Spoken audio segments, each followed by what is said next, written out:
I feel good. The whole thing that's happening in France is quite exciting because I got the first wave of what was happening in France in around 1994-95 with a lot of raves that were in the south of France near Grenoble, Lyon, Marseille. And the energy of the French crowd is very honest and exciting. It sort of came from nowhere. I don't know what happened, but it started about 3 years ago. There's always been a techno following in France, especially in Paris and many other cities as well. But all of a sudden, it's like the new generation just realised that, holy shit, it's not about David Guetta, it's about David Better.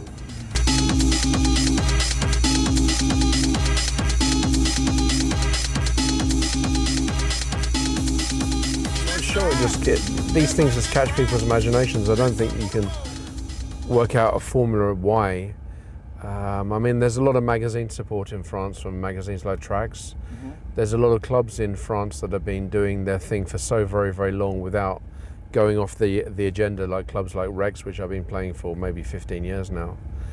And then, of course, you have other clubs like Clarke, and then you have Weather Festival. And so it's the whole mesh of different things, from magazines to organisers just realising that that it's a good thing to do, and then the crowds come along, and it's very exciting to be here. Feel the house music. Do you believe?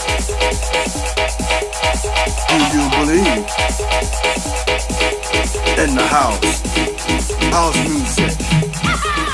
No, it's not something I really think about. I just think about techno. I don't think about the consequences or why. I just do it. So to think about mass consumption, I don't know. I don't think you're ever going to hear it on radio, and it's not going to be on France 24 television. So you're always going to have David Guetta with a penis coming out of his head at the World Cup. So that's always going to be for mass consumption. You're not going to see, sadly actually, you're not going to see maybe Laurent Garnier at the World Cup, which is a bit of a shame because for me he's a French hero. And yeah, I actually, the weird thing is I know David Guetta a little bit, super sweet guy, and I always end up taking the piss out of him. I'm sorry, David, but musically we're so different. But Laurent is, it would have been nice to see him at France, the World Cup.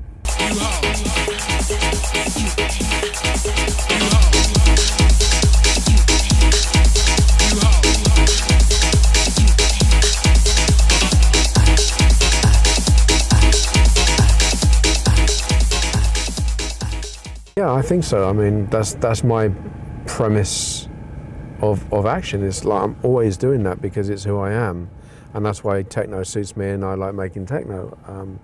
It's always going to be revolutionary, but the French have always been a little bit revolutionary as well. I mean, we've had that horrible saying in England that the French are revolting, which is a double meaning, but the French are always revolting. They're always revolting about things. So I can imagine why it's getting bigger here, because it's an anti-establishment music.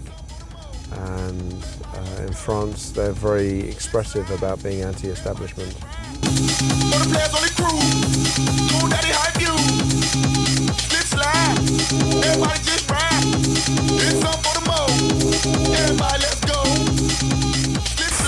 I'm fucking worried. Yeah. I'm really, really worried because we got. I still consider myself European, even though 52% of idiots in the UK voted themselves out without realising what the fuck was going on, most of them anyway. I worry about that. Right now we've got some new Margaret Thatcher woman in the UK who's fucking up the world from her perspective with the policies of the UK. She did a speech where they were boasting about the fifth biggest economy, then it slows down to being the sixth biggest economy after the speech. In Berlin, you've got less moderation, I think, because I always saw Angela Merkel as quite a moderate chancellor, and now people are rebelling against her. And the immigration problem, which it is a problem, is down to mostly American foreign policy followed by European army action without any help from the Americans sorting out the immigration problem. And then, of course, I worry. I'm less worried now since Donald Trump basically said that he can just grab anyone's pussy and it's fine.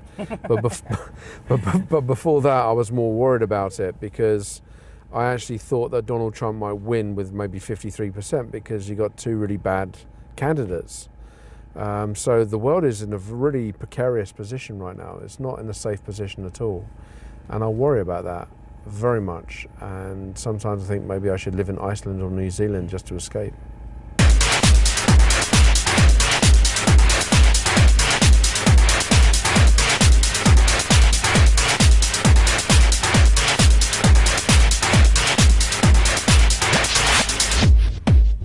It's up to every artist what they want to do.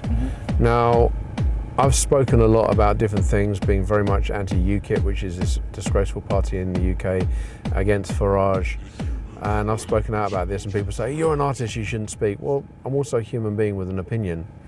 So I think if you're comfortable with talking about stuff, then you should talk about it. If you're not comfortable about it, then you shouldn't. But whatever you do, whether you're a painter, decorator, driver, DJ, if you have a political opinion, you should have the right to express it, simply put. Yeah, it is a shame there's no lyrics in techno. I mean, when I think of lyrics, I think of like Nitze Ebb, Die Warsaw, that sort of stuff, and maybe again that will happen. But you also have people that just want to dance, and they don't necessarily want politics thrust upon them. And I think sometimes the best politics that are put in this situation are very subtle and not in your face. You have to respect that people also have a hard life, find it tough to earn money, tough being a student, tough with families, and they want to also go out and listen to music and forget their problems. And musically, techno has that undercurrent which is there, which isn't like a stupid undercurrent. It's an undercurrent of being anti-establishment, so it's more subtle, and maybe that's enough. And me doing interviews like this.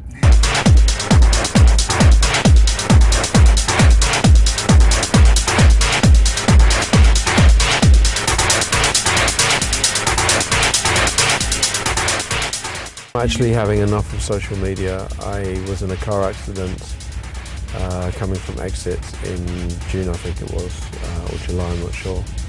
And I was already getting fed up with social media anyway, on my personal page at the very least. And I actually really stopped using it. I use it for messaging people because it's nice, but I don't really put many things up on my own Facebook page anymore because I've been stalked. People get upset if you don't put things up. People get upset if you do put things up. And I don't need to have a picture of me and a beer and going, life's great, and then get, how many likes have I got? 14 likes, okay, then it's good, you know. Unfortunately for a professional page, then I still need to do that. But that's okay, you know, you're just documenting your life a little bit. But I think social media is also very, very dangerous, actually. So I'm more wary of it now than I ever was. These words may cause wonder, but listen carefully to the distant thunder. Each shall have his due, this is their lot. Oh, he is worthy praise that shrinketh not.